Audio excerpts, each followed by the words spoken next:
Hey guys, Lord Naren White here, the Holy Ghost, the one true God. Back with you with my next video in my series reading Dracula by Bram Stoker. Without further ado, returning to Dracula, as read by Lord Naren White. That is much, my dear, even were there that which I do not see. They told me you were down in the spirit, and that you were of a ghastly pale. To them I say, poof! And he snapped his fingers at me and went on. But you and I shall show them how wrong they are. How can he?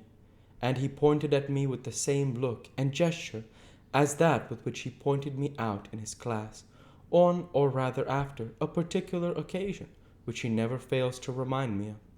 Know anything of a young lady's? He has his madmen to play with, and to bring them back to happiness, and to those that love him. It is much to do, and, oh, but there are rewards in that we can bestow such happiness. But the young ladies, he has no wife nor daughter, and the young do not tell themselves to the young, but to the old like me, who have known so many sorrows, and the causes of them. So, my dear, we will send him away to smoke the cigarette in the garden, whiles you and I have little talk all to ourselves. I took the hint, and strolled about, and presently the professor came to the window and called me in. He looked grave, but said, I have made careful examination, but there is no functional cause. With you I agree that there has been much blood lost, and it has been, but it is not. But the conditions of her are in no way anemic. I have asked her to send me her maid, that I may ask just one or two questions, that so I may not chance to miss nothing. I know well what she will say, and yet there is cause. There is always cause for everything. I must go back home and think. You must send me the telegram every day, and if there be cause, I shall come again. The disease, for not to be well is a disease, interest me, and the sweet young dear, she interest me too. She charm me, and for her, if not for you or disease, I come. As I tell you, he would not say a word more, even when we were alone. And so now, Art, you know all I know. I shall keep stern watch. I trust your poor father is rallying. It must be a terrible thing to you, my dear old fellow, to be placed in such a position between two people who are both so dear to you. I know your idea of duty to your father, and you are right to stick to it. But if need be, I shall send you word to come at once to Lucy, and so do not be over anxious unless you hear from me. Dr. Seward's Diary, 4 September. Zoophagous. Patient still keeps up our interest in him. He had only one outburst, and that was yesterday at the unusual time. Just before the stroke of noon, he began to grow restless. The attendant knew the symptoms and at once summoned aid. Fortunately, the men came at a run and were just in time, for at the stroke of noon he became so violent that it took all their strength to hold him. In about 5 minutes, however, he began to get more quiet, and finally sank into a sort of melancholy, in which state he has remained up to now. The attendant tells me that his screams whilst in the paroxysm were really appalling. I found my hands full when I got in, attending to some of the other patients who were frightened by him. Indeed, I can never understand the effect, for the sounds disturbed even me, though I was some distance away. It is now after the dinner hour of the asylum, and as yet my patient sits in a corner brooding, with a dull, sullen, woe-begone look in his face, which seems rather to indicate than to show something directly.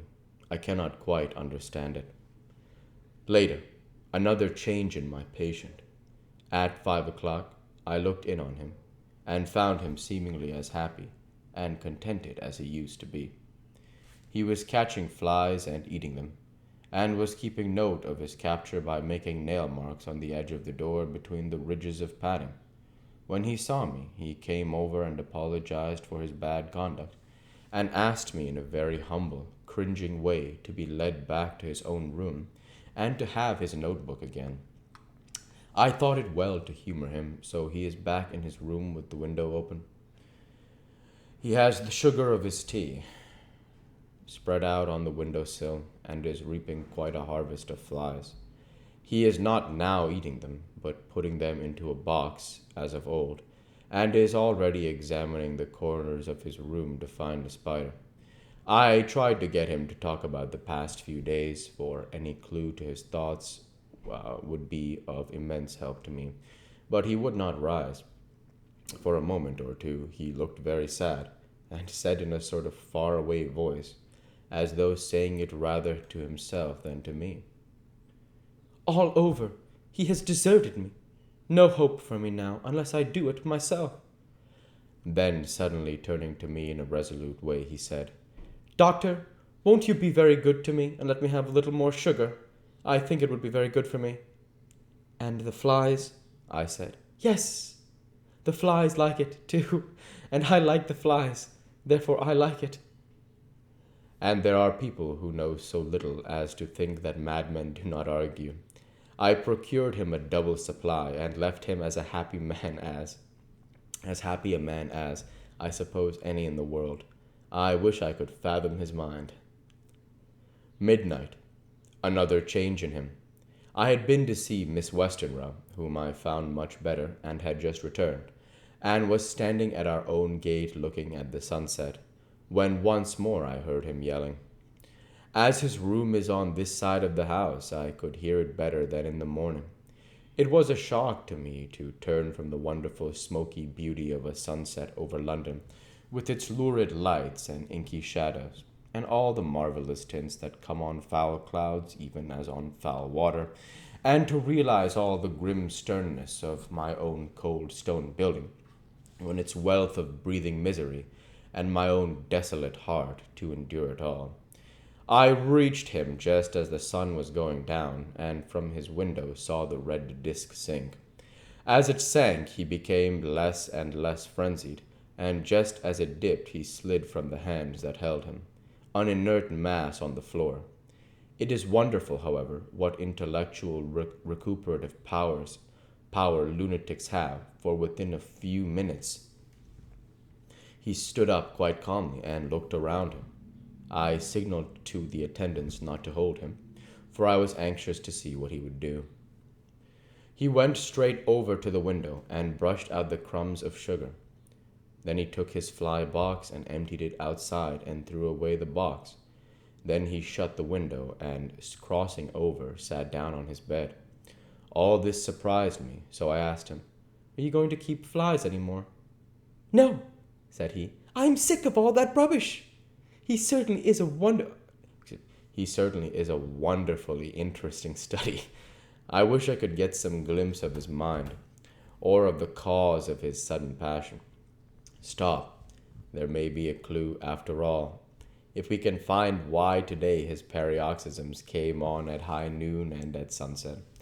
Can it be that there is a malign influence of the sun at periods which affects certain natures, as at times the moon does others?